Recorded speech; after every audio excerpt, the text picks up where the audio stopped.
Saudi अरब वाले कश्मीर भूल गए, यूएई वाले कश्मीर भूल गए, फलस्तीन भूल गए, उन्होंने अब्राहम अकॉर्ड कर लिया, उन्होंने नरेंद्र मोदी जी को 370 और 35 ए करने के बाद हार डाल दी है। ये तो हम पहले ही छोड़ डाल रहे हैं। कंपनीज तो बिल्कुल नहीं आ रहे।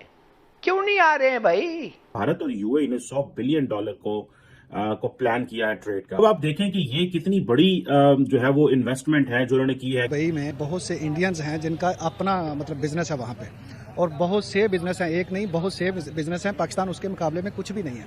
न्यू इंडो पैसिफिक डॉक्ट्रिन है, वो कहती है कि भारत जो है उसको हमने खित्ते की लीडरशिप देनी है। घी, तेल, चीनी, आटा, मुर्गी के गोश्त की जो कीमत है तारीखी सतह पर पहुंच गई है। पाकिस्तान को हमेशा कंपेयर किया जाता है भारत के साथ, ये बिल्कुल ज्यादती होगी। उसकी वजह ये है भारत कस्टमर है, आप फकीर हैं, आप मांगते हैं। दुबई का चाहिए तो वो इधर पाकिस्तान में इन्वेस्ट करते हैं, लेकिन अगर उन्होंने इंडिया में किया तो अच्छी बात है। और उधर पहले बहुत ज्यादा गुर्बत है, पाकिस्तान में कम नहीं है लेकिन उधर ज्यादा है जो ये है पॉवर्टी का रेशो, तो उधर किया तो उनका फायदा हो जाएगा। चलो बेचारों का। यूएई इंडिया की तरफ बढ़ रहा है, अपना हाथ आगे बढ़ा रहा है एक मुस्लिम मुल्क को छोड़ के। सऊदी अरब और यूएई को भी देखा यार, मैं कहाँ अलाइन करूं, मैं किसके साथ मेरा लॉन्ग टर्म इंटरेस्ट है। FATF में जो हम आज तक फंसे हुए हैं ना, ये वही वो ड्रग्स के पैसे हैं, वही वो गन्स के पैसे हैं, ये वही वो गलत कामों के पैसे हैं, ये वही ह्यूमन स्मगलिंग के पैसे हैं जो आज तक हमें फंसा के रखा हुआ है जिन्होंने। हम आगे बढ़ना चाहते हैं मगर ये ऑल कंट्रीज जो है वो हमें आगे आने नहीं देना चाहते। उनका एक ही मकसद है कि जी मुसलमानों को दबा दो। भी पहले भी इन्होंने किया था इन्वेस्ट उधर अफगानिस्तान में, और इनकी किस्मत बुरी कि उधर भी इनकी इन्वेस्टमेंट जो है वो डूब गई। अब इनकी अपनी डूबी है, ये चाह रहे बाकी जो कंट्री उनकी भी डूबे, अब अपने मुल्क में लाके उनका नुकसान करना चाह रहे हैं, जैसे उनका अपना अफगानिस्तान में हुआ ना। अब ये चाह रहे हैं दुबई का भी हो ताकि हमारे इक्वल आ जाए। इमरान खान साहब ने तो कह दिया कि इंशाअल्लाह आगे भी IMF के पास जाएंगे। ये को आखिरी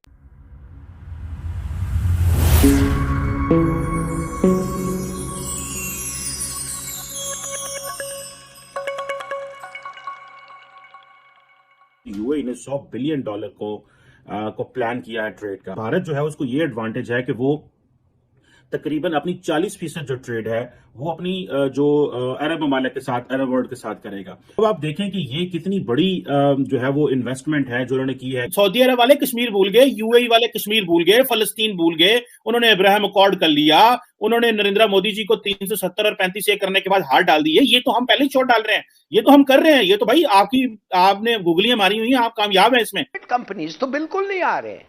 क्यों नहीं आ रहे हैं भाई? इसलिए प्राइम मिनिस्टर साहब के आपके रेगुलेशंस और आपके टैक्स रेट्स और आपके पावर चार्जेस ऐसे हैं कि कोई आएगा ही नहीं। कि जब 370 कश्मीर का मसला था, जब पाकिस्तान अंगेज था पूरे तरीके से कश्मीर में, उस वक्त आपकी मिडिल ईस्ट स्टेटें जो थी वो बुला के मोदी साहब को अपने हाईएस्ट अवार्ड देती रही।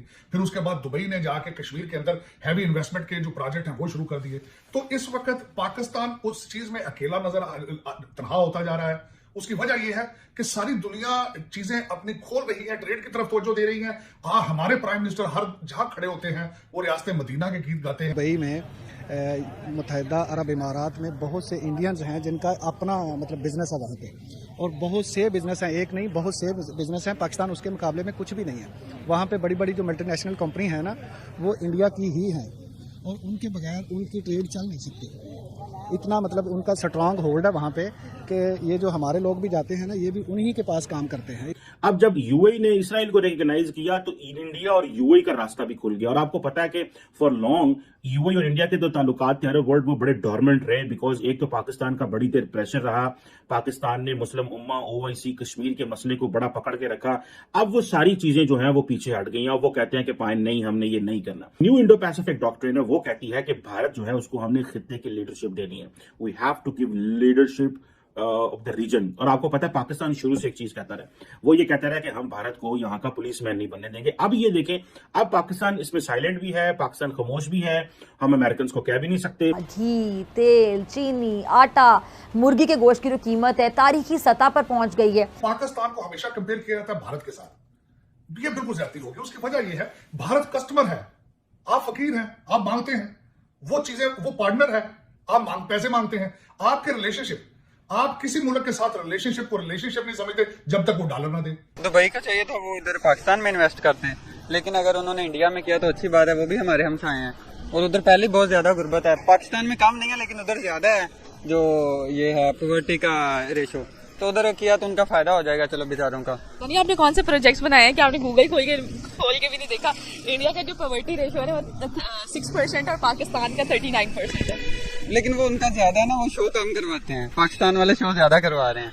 वो अपने आप को गरीब दिखाते हैं कि ताकि इधर भी कोई इन्वेस्ट करे। मैं इस्लामाबाद में एक मॉल में गया तो वहाँ बड़ी अच्छी ज्वेलरी थी। तो मैंने कहा आप कहाँ से मंगवाते हैं, मैंने हालांकि 6-8 माह पहले की बात है। तो वो फैमिली मेरे साथ थी, तो उन्होंने कहा जी कि ये तो इंडिया से आती है। तो मैंने कहा इंडिया से कैसे आती है? मैंने कहा दुबई जाती है, दुबई से पाकिस्तान आती है।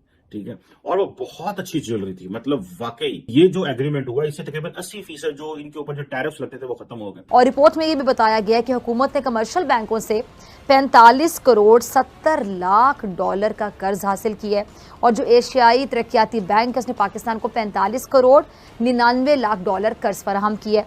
अब दूसरी जानिब आलमी मार्केट में खाम तेल की कीमतों में इजाफे और डॉलर के मुकाबले में जो रुपए की तारीखी बेकदरी है उसके बायस 1 नवंबर से पेट्रोलियम मसनूआत की कीमतों में मजीद इजाफे का इम्कान है। भारत के साथ ये जरूर कंपेयर करें कि उनका करप्शन इंडेक्स में नंबर 85 है, साइज में आपसे 6 गुना ज्यादा बड़े हैं। स्विट्जरलैंड के अंदर करप्शन का पैसा आपसे निस्बतन कम है उनका, वहां पे उससे कंपेयर करें आप उनके साथ कंपेयर करते हैं कि दुनिया के साथ रिलेशनशिप किस तरह है, तो वो लोगों से त्यारे लेते हैं, लोगों के साथ कस्टमर डील, उनके साथ उनके ट्रेड रिलेशनशिप है, खराज मांगने नहीं जाते। आप जहां जाते हैं खराज मांगते हैं, पैसे मांगते हैं। यूएई इंडिया की तरफ बढ़ रहा है, अपना हाथ आगे बढ़ा रहा है। एक मुस्लिम मुल्क को छोड़ के वो एक दूसरी कंट्री की तरफ ज्यादा अप्रोच दे रहा है उनको हर चीज से, और वो उनको फायदे भी बहुत ज्यादा दे रहा है। तो अब हमारे पाकिस्तान के लोग, उनको भी चाहिए, गवर्नमेंट को चाहिए कि वो ऐसे अप्रोचेस बनाए ताकि दूसरे ममालिक के लोग हमारी तरफ भी आए। सऊदी अरब और यूएई को भी देखा यार, मैं कहाँ अलाइन करूं, मैं किसके साथ मेरा लॉन्ग टर्म इंटरेस्ट है। At the end of the day देखिए, रिलीजन ठीक है, इस्लाम की बात करें, हिंदुइज्म की बात करें, सब ठीक है, पर यार दाल रोटी, रोजगार, इन्फ्लेशन, ये सब तो चलाना है ना, ये कहाँ से चलेगा? Oil based economies have a maximum life of 20 years, तो आपके पास 20 साल है to completely move from oil based to something else. Recently आपको पता है कि यूएई ने जब हमारे वीजे बंद कर दिए, वो भी मैंने लॉजिक कितनी दफा आपको बताई है, that was an Abraham accord logic.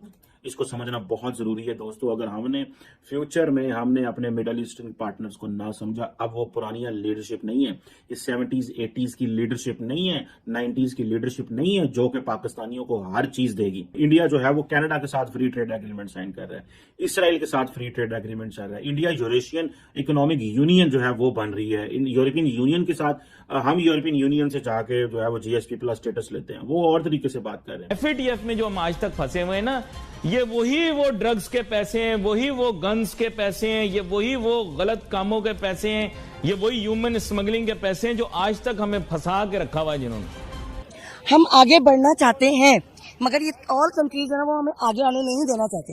उनका एक ही मकसद है कि जी मुसलमानों को दबा दो, इनको इकोनॉमी की तरफ से, मईशत की तरफ से, इवन थिंग ऑल चीजों से इनको जो है ना इतना डिग्रेड कर दो कि कभी सर उठा ही ना सके।